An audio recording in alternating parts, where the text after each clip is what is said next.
So, are you ready for the news? Spoiler alert.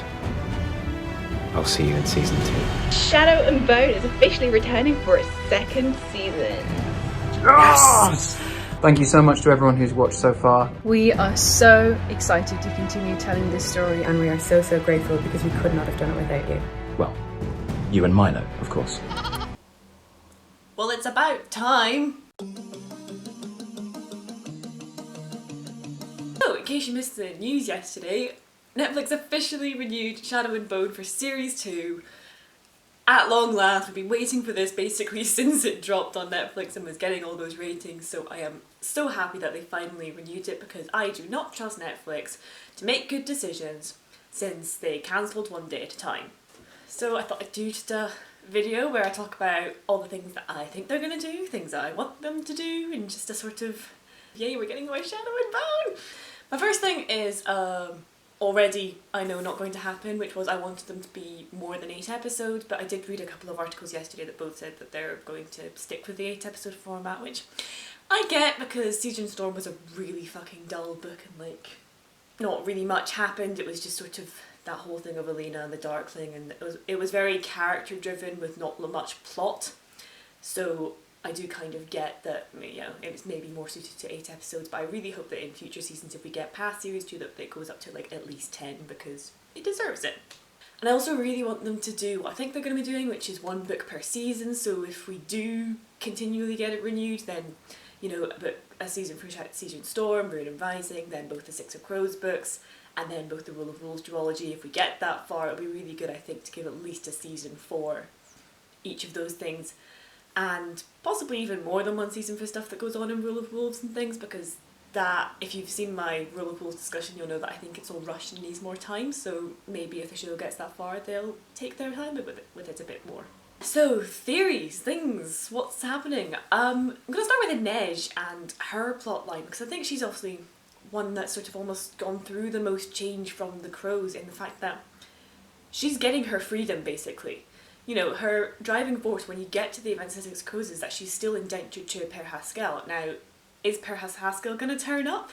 I don't know, because they seem to allude that Kaz is actually in charge of the Crows, and he's the boss.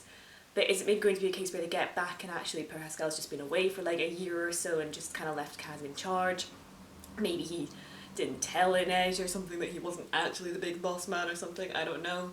Because I feel like Per Haskell's such an interesting character to have in because Kaz isn't in charge, he is still answering to somebody else, but then it also makes that iconic scene where he beats up the entire fucking gang in one go have so much more reason behind it, because not only is he proving his worth to them, but he's also just then goes up to Per Haskell and says, I am in charge of this gang, piss off. Like, iconic. Don't know if it'll land as well if he's not got that ending thing of like, I am now in charge, but you know, I won't be too mad if he doesn't turn up. It'll be interesting to see what happens there. If he doesn't turn up and Inej is free and she is staying by choice, I have a feeling that it'll be because of her brother, because obviously that plotline kind of got introduced when she was talking to the conductor, so I have a feeling that'll be her driving force. Maybe she'll get a clue that he's in Ketterdam, and then that'll be her plotline, is helping Kaz and Jesper and still being one of the Crows, but also then going and looking for her brother. And then when you get to the events of Six of Crows, she's going to get that 4 million Kruger because she needs the money to free her brother. So I have a feeling that'll be where they're going with that plotline, but you never know, they might not. Melina, I think they're going to drag that out, because at the end of the book, you know, at the end of the first series, they've sort of come to terms with their own feelings for each other, you know, that whole you're my true north, like, oh, so cute. But I have a feeling that they're going to drag that out a bit, and Nikolai is then going to perhaps be the catalyst for them getting together. Because obviously, if you've read Siege and Storm, you know that Mal is like really pissed with Elena and kind of grumpy about a lot of stuff. And I think, if I remember rightly, partly that was because of her like relationship that she kind of started with the Darkling.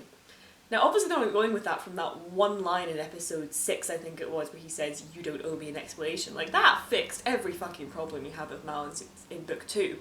So maybe his sort of drama will come from him thinking that she's now falling for Nikolai and him not really knowing how to tell her that he loves her, sort of thing, because you know, and both the actors have said in interviews that, you know, at the end of season 1 it's kind of left off at the I want to tell her that I love her, but what if she then turns around and goes, oh, ew, you're like my brother, no, sort of that kind of, we're friends and we love each other, but we don't really know that we're in love with each other sort of, yeah. So I think they're going to drag that out for a bit longer, which I'm kind of happy about. Ty's plotline, I would be happy if they left him in prison for this entire series, for this entire season.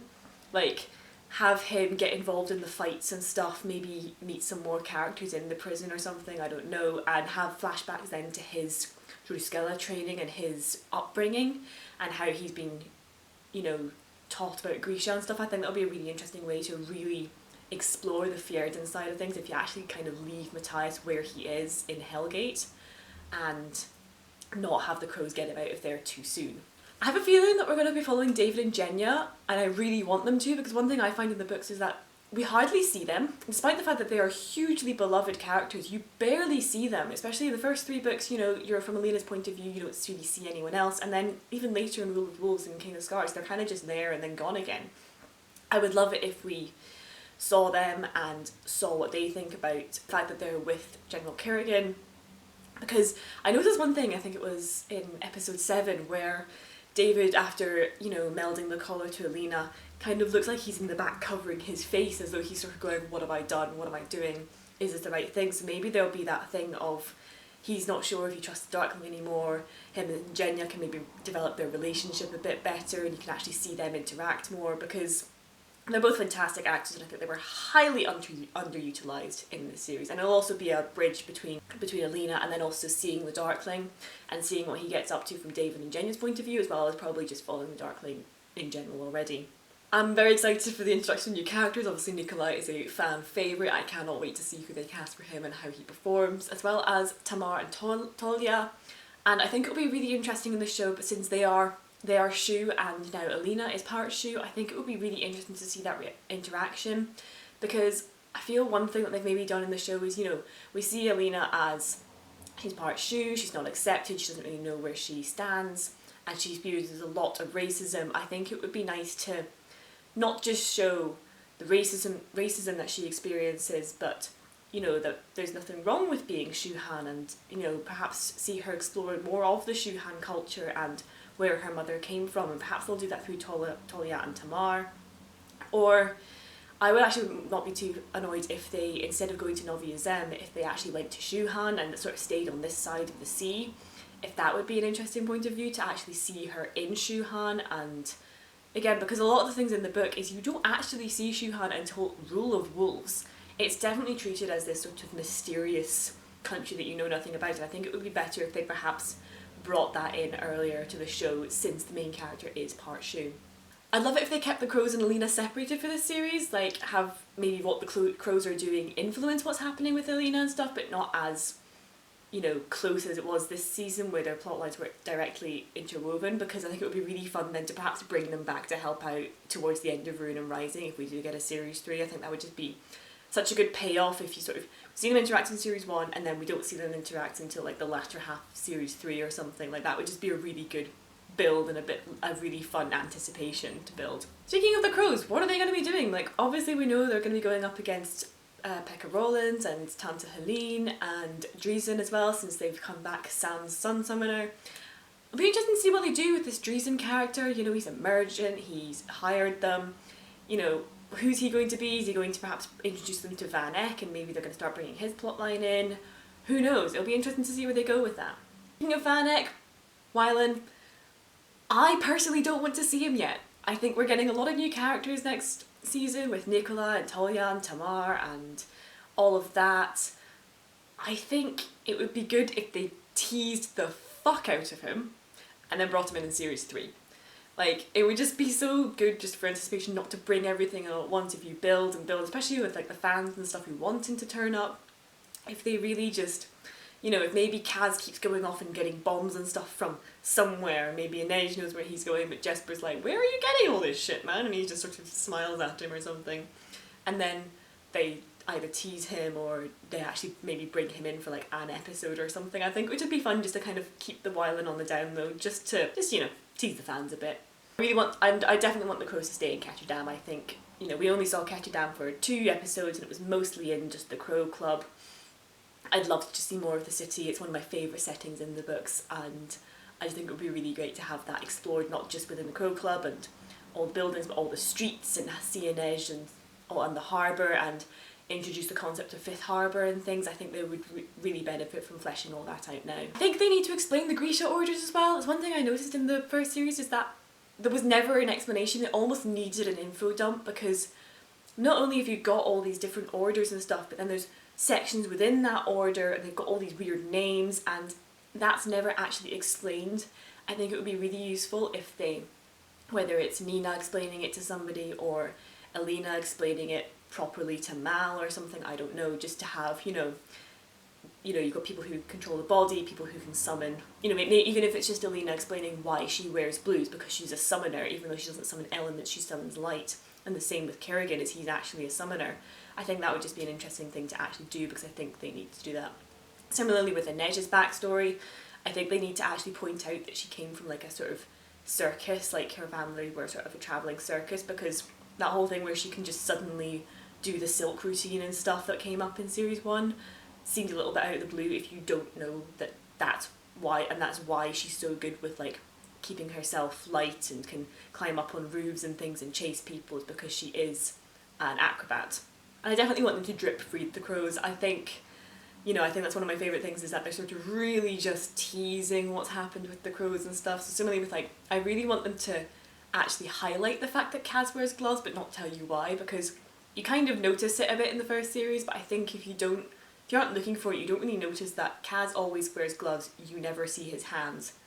Why? I really want like someone to maybe go, you know, why is he called Dirty Hands? And maybe sort of just have them be talking about those rumours where, oh, he's got claws, he's got scars, sort of things, and just start to lay the seeds of, there's something up, he wears gloves, why? I really want them to sort of really send Alina on a power arc. I think that's one thing that sort of was tried to have been done in the books, but not quite as much as I would have liked, because obviously a bit of a spoiler warning for the end of Rune Rising. If you don't want to know, just kind of skip a bit, or you've got to be okay with it.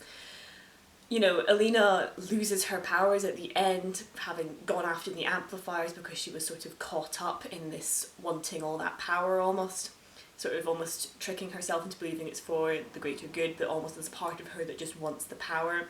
I think that would just be a really interesting thing to lean into, is to actually see her go full on that sort of, not corrupt arc, but teetering towards it, and have the audience who haven't read the book kind of go, ooh, is she gonna, is she's not, like, you know, maybe she is gonna go in the same direction as the Darkling, and really almost sell that that's why they're sort of like, you know, opposites, is because she could very easily go down the same path as him, especially in this hunt for the rest of Morozovan's amplifiers. I just think that would be a really interesting thing to do, and it would definitely hammer home, if we do get to series 3 and we do get to the end of Alina's story, then that ending almost feels even more impactful, I think, if you really lean into the, she was dabbling in Merzost, she had this coming. And finally, I forgot about this, Zoya, I really want them to really start feeding her backstory, and also not make her too nice yet, because obviously, as we know from the books, she's a bitch, she's really pushes people away, and she's sort of gotten jealous and stuff of Alina because of the Darkling. I really want them to as well just emphasise how he uses all these women to his own gain, and how it's not their fault. I don't want anyone thinking that it's any of their fault, because it's not. They've been manipulated by this 1,000-year-old man who knows how to manipulate people, and I'd really like to see them coming to terms with how they've been treated and standing up against their abuser.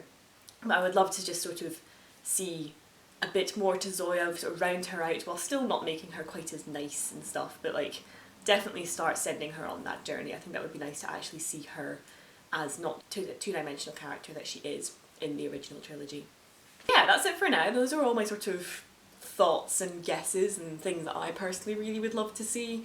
I don't know if we're going to be seeing much of these, but yeah. What do you think of the season 2 announcement? Are you excited? What do you want to see? Do you agree with any of the things I've said? Let me know in the comments. I'd love to hear your thoughts. But anyway, thank you very much for watching, and I'll see you next time.